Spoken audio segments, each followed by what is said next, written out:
আজিৰ দিনটোত অসমত 22টা সিন্ডিকেট চলি আছে, 22টা।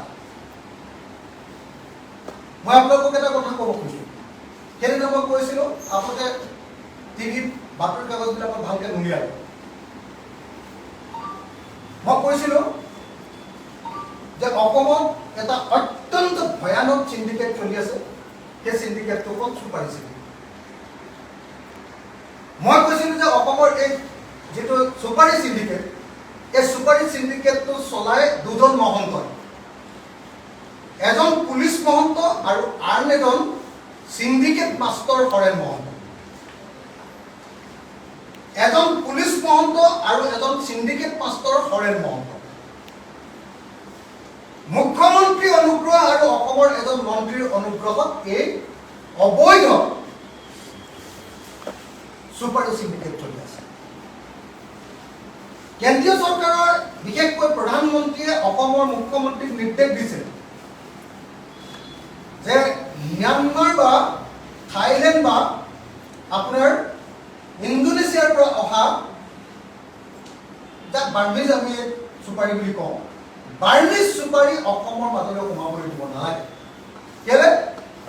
বাৰ্মিজ চুপাৰী ভাৰতলৈ আনিবৰ কাৰণে বাৰ্মাৰ লগত বা ম্যানমাৰৰ লগত বা ইণ্ডোনেছিয়াৰ লগত আমাৰ কোনো বুজাবুজিৰ চুক্তি নাই।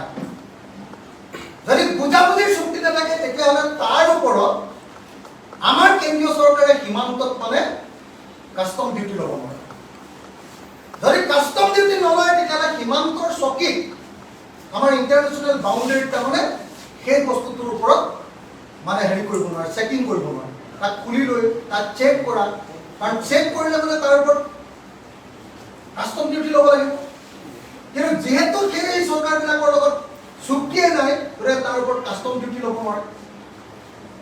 সেইকাৰণে কি হয়, বিনা চেকেৰে ভালকে তাক অনুসন্ধান নকৰাকৈ তাৰ ভিতৰত বস্তাবিলাকত কি আহিছে, ইণ্টাৰনেশ্যনেল বাহিৰৰ দেশৰ পৰা অহা এটা বস্তুত কি আহিছে এইটো চেক নকৰাকৈ কি কৰে, আমাৰ ভাৰতলৈ সেই চুপাৰীবিলাক সোমায়। সেইকাৰণে সেই চুপাৰী বেগৰ ভিতৰত গোটেই চাইনাকে ধৰি গোটেই সেই ফালৰ পৰা গোটেই অবৈধ ড্ৰাগছবিলাক আমাৰ ভাৰতবৰ্ষলৈ আহে আৰু অবৈধ মৰণাস্ত্ৰ আহে।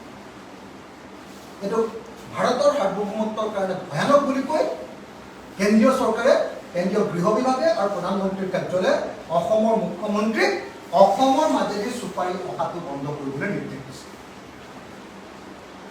কিন্তু কেইজনমান মন্ত্ৰীৰ পৃষ্ঠপোষকতা আৰু মুখ্যমন্ত্ৰীৰ জ্ঞাতসাৰে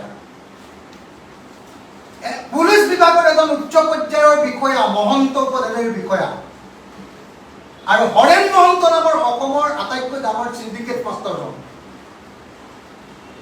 তেওঁলোকে অবিৰতভাৱে অসমত দৈনিক অসমৰ মাজেদি চুপাৰী সিন্ডিকেট চলাই আছে।